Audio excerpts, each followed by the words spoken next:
வணக்கம். நான் பேராசிரியர் எழுத்தாளர் கார்த்திகா கவின்குமார். இன்னைக்கு குழந்தைகள் நாளை முன்னிட்டு தமிழ்நாடு சிறார் எழுத்தாளர் கலைஞர்கள் சங்கத்தின் சார்பாக திருச்சிராப்பள்ளி பட்வர்த் ரோட்ல உள்ள வசந்தா மழலையர் பள்ளியில குழந்தைகளுக்கான நிகழ்ச்சி ஏற்பாடு செய்யப்பட்டது. இந்த நிகழ்ச்சியில திருச்சிராப்பள்ளியோடைய 2வது கிளையான, அதாவது தமிழ்நாடு சிறார் எழுத்தாளர் கலைஞர்கள் சங்கத்தின் 30வது கிளையாக உள்ள மலைக்கோட்டை கிளை தொடக்க விழாவும் சிறார் நிகழ்ச்சியும் இன்னைக்கு ரொம்ப சிறப்பாக நடைபெற்றது. இதுல கிட்டத்தட்ட ஒரு 30க்கும் மேற்பட்ட சிறுவர்கள் கலந்துக்கிட்டாங்க. பெற்றோர்களும் ரொம்ப சிறப்பாக கலந்து கொண்டாங்க. இந்த நிகழ்ச்சி அடுத்த தலைமுறைக்கான மிகச்சிறந்த ஆகச்சிறந்த முன்னெடுப்பாக இருக்கும் என்று சிறார் சங்கத்தின் சார்பாக தெரிவித்துக் கொள்கின்றோம். நன்றி. அனைவருக்கும் வணக்கம். என் பெயர் ஜுபைதா. நான் குழந்தைகளுக்கான கதை சொல்லி இங்கு வசந்தம் மழலையர் பள்ளியில் இன்று குழந்தைகளுக்கு கதைகள், விளையாட்டுகள் நடைபெற்றது.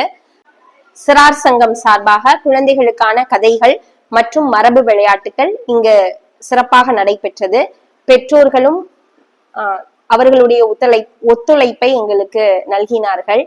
கதைகள் அவர்களின் மனங்களில் விதைகள் போல் ஆழமாக பதிந்து விருட்சமாக வளர வேண்டும். நன்றி. அனைவருக்கும் வணக்கம். என் பெயர் அனிதா. நான் திருச்சியில வசந்தா மழலையர் பள்ளி அப்படின்னு ஒரு பள்ளியை நடத்திட்டு இருக்கோம். கார்த்திகா மேடம் நாங்க 2 பேரும் ஃப்ரெண்ட்ஸ். ஸோ இன்னைக்கு இந்த நிகழ்வுல இங்க நாங்க ஒன்னா இணைஞ்சிருக்கிறது எனக்கு ரொம்ப சந்தோஷம். ஏன்னா என்னோட உலகமும் சரி, மேடமோட உலகமும் சரி, குழந்தைங்களை சுத்தி தான் இங்க தவழ்ந்துகிட்டு இருக்கு. மேடம் குழந்தைங்களை அவங்களோட உலகத்துல அவங்களுக்கே போய் கதை சொல்லி அவங்களோட முன்னேற்றத்துக்காக அவங்க பண்றாங்க. சோ நாங்க இங்க ஸ்கூல்ல அவங்களோட ஓவரால் டெவலப்மெண்ட், அவங்களோட நடவடிக்கைகளா இருக்கட்டும், அவங்களோட முன்னேற்றங்களா இருக்கட்டும், எல்லாத்துக்காகவும் நாங்க இங்க பண்றோம். சோ நாங்க இங்க ஸ்கூலுக்குள்ள பண்றத மேடம் வெளியில இருந்து பண்றாங்க. நான் என்கிட்ட வர ஒரு 30-40 குழந்தைகளுக்கு பண்றேன். மேடம் அதை தமிழ்நாடு லெவல்ல இருக்கிற எல்லா குழந்தைகளுக்காகவும் செய்யறாங்க. எல்லாத்தையும் தாண்டி மேடம் கிட்ட எனக்கு ரொம்ப பிடிச்ச ஒரு சிறப்பு அம்சம் என்ன அப்படின்னு பார்த்தா, இன்னைய உலகத்துல குழந்தைங்க பாத்தீங்கன்னா செல்போனு, டிவி, கேட்ஜெட்ஸ், கம்ப்யூட்டர்னு அதுக்குள்ள அடிக்ட் ஆயிட்டாங்க. பட் இவங்களோட இந்த சிறார் எழுத்து உலகம் அப்படிங்கிற அந்த உலகத்துக்குள்ள அவங்க குழந்தைகளை கொண்டு வரும்போது அவங்களுக்கு இன்னொரு புது உலகம் கிடைக்குது. அவங்களுக்கு புத்தகம், புக்கு, அதுல இருக்கிற பிக்சர்ஸ், அதுல இருக்கிற ஸ்டோரிஸ். சோ அது மட்டும் இல்லாம இவங்க அந்த குழந்தைகளை கதை எழுதுறதுக்கு மோட்டிவேட் பண்றாங்க.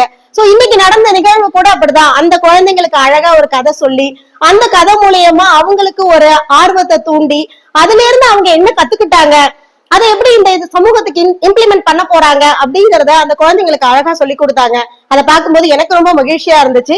இந்த மாதிரி நிகழ்வுகள் நம்ம குழந்தைகளுக்கு இடையும் அடிக்கடி நடக்கணுமோ அப்படிங்கிற ஒரு ஆர்வத்தை எனக்கு தோன்றுச்சு. இப்போ இது நிறைய நடக்கணும். இது எதேச்சியா இன்னைக்கு எங்களுக்கு இந்த பள்ளியில இது அமைஞ்சது.